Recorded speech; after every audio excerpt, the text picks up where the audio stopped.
রাজনীতি না করে রাজনীতির ঊর্ধ্বে উঠে মমতা বন্দ্যোপাধ্যায়কে দিদি বলে সম্বোধন করে আবার বলবো যে দিদি একটা কাজ করুন, না হলে এই যে ছেলেগুলো যে মেয়েগুলো জেনুইনলি চাকরি পেয়েছে তারা তো মরতে বসেছে। যে কাজটা করতে বলছি সেটা হচ্ছে যে সিবিআই যে মাদার ডিস্ক উদ্ধার করেছিল, যেখানে সব ওএমআর শিট আছে, সেই ওএমআর শিটগুলো পাবলিশ করে দিন।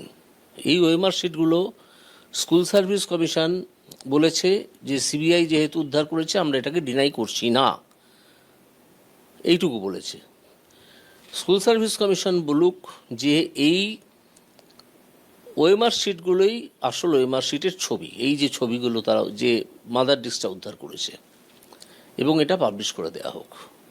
এই পাবলিশ থেকে বোঝা যাবে একটা বিরাট সংখ্যক ক্যান্ডিডেট তারা সাদা খাতা জমা দিয়েছে বা ভুলভাল প্রশ্নের উত্তর লিখে বেশি নম্বর পেয়েছে, এগুলো সব বুঝে নেওয়া সম্ভব।